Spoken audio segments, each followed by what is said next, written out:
Hello everyone and welcome to Blaugrana Everything and welcome back to the channel and to this video reviewing Tuesday night's UEFA Champions League match day 5 encounter between FC Barcelona and SL Benfica at a rain-soaked half-capacity Camp Nou. Going into this matchup, it was of course the penultimate group stage fixture for both teams, and Barcelona needed to win in order to guarantee themselves a spot in the round of 16. The match, as we all know, ended as a goalless draw, meaning that now Barca need to go away to the Allianz Arena and beat Bayern Munich in order to guarantee themselves a spot in the round of 16. So in some way, it's like delaying the pain or the inevitable capitulation that we have witnessed from Barcelona time and time again in recent years. Having said that though, there were certain things from Tuesday night's performances that could give one the audacity to actually dream of what we know is impossible. But anyway, we'll talk about the permutations and advanced calculus involved in Barcelona's current situation on a later date. For now, what we'll do with this video is we're going to quickly look at the tactical setup for both teams before talking about Barcelona's performance on the night, then discussing negatives and positives from the game, as well as picking our man of the match. Quick reminder though to hit like and subscribe if you're enjoying this video, so you can stay up to date with all the coverage of FC Barcelona's matches on this channel. There are some big clashes between Barcelona and Villarreal, as well as Real Betis coming up, starting with this Saturday as Xavi takes charge of his first La Liga away match. So be sure to have your notifications turned on so you do not miss a thing. And yeah, let's go ahead and look at the tactical setup from the two teams. Both teams set up in a 3-4-2-1 formation with the following personnel. Barcelona had Marc-Andre ter Stegen in goals, a back three of Clement Lenglet, Gerard Piqué, Ronald Araujo, Jordi Alba, Frenkie de Jong, Sergio Busquets, and Yusuf Demir across the midfield, with Gavi and Nico Gonzalez just ahead of them and Memphis Depay spearheading the attack. Benfica had Odysseas Vlachodimos in goal, the back three of Andrea Almeida, Nicolas Otamendi and Jan Vertonghen, and in front of them Gilberto, Julian Weigl, Joao Mario and Alejandro Grimaldo, with Rafa Silva and Everton ahead of them and Roman Yaremchuk leading the line. Let's now briefly look at how Barcelona performed in this game. This was one of those performances for Barca that felt like everybody was locked in except for our forward. I'll explain what I mean by that in the negatives and positives.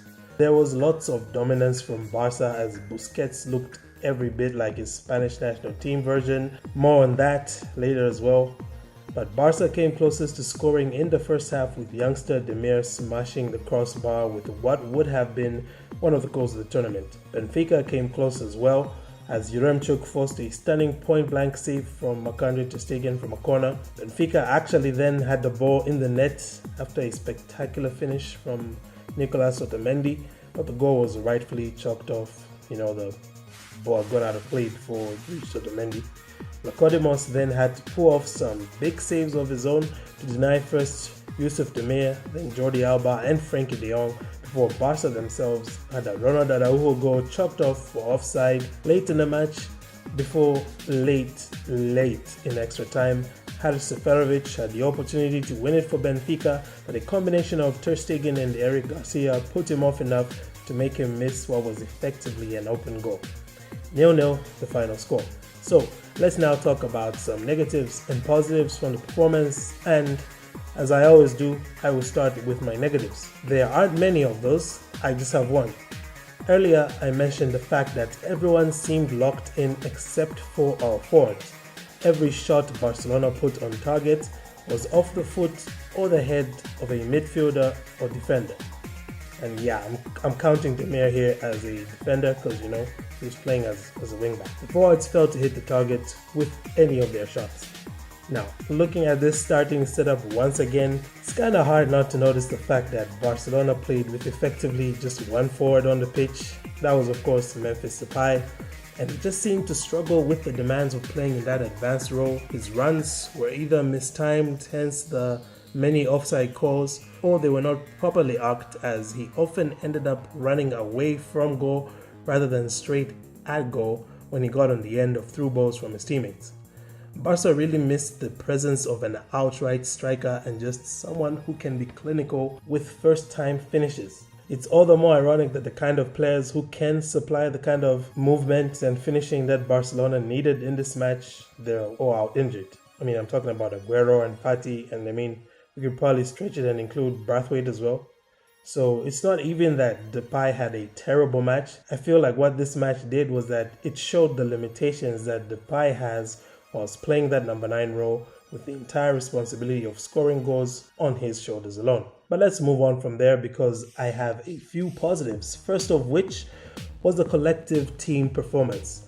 Looking back at the performance from Barca when they last played Benfica, it's crazy to think that this is basically the same group of players Barca had back then, and that some of them were in even better form and were less injured than they are now. The intensity, urgency and structure that Barcelona played with was very encouraging and exciting at times. I am by no means saying that this team has arrived, I should say that, or that we saw a masterclass from Barca. Far from it.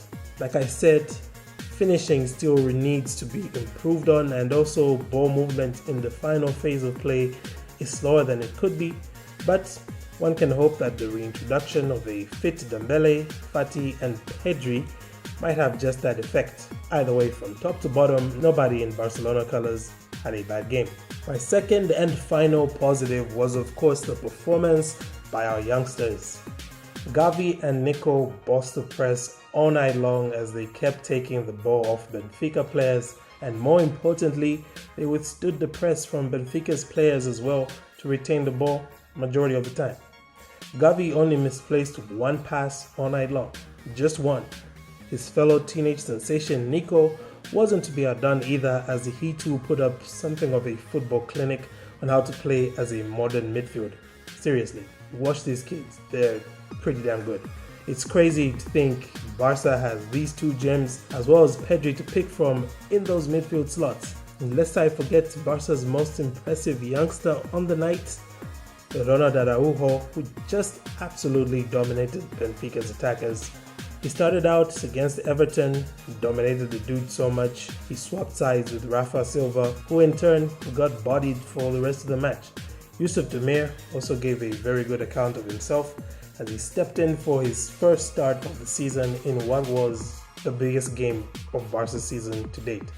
And like I said earlier, he came closest to scoring with what would have been a ridiculous goal. Impressive. This stardust there, he has potential. He can become something more. I could wax lyrical about these youngsters all day long, but let me move on to talk about my man of the match. It only felt fair to have two for this one.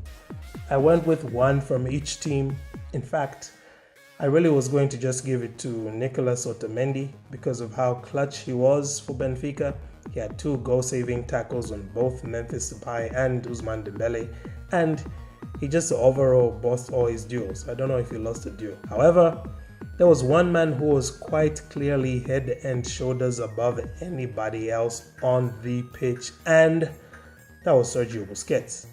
Now, talking heads on that ESPN show I will not name always labor to push a narrative that Busquets is too slow and it's too much of a liability against physical opposition. But once again, Busquets proved that, like Spain do, if you surround him with clever, energetic players in midfield, he can concentrate on doing what he does best, which is reading the game and dictating play, and boy did he do that to perfection last night.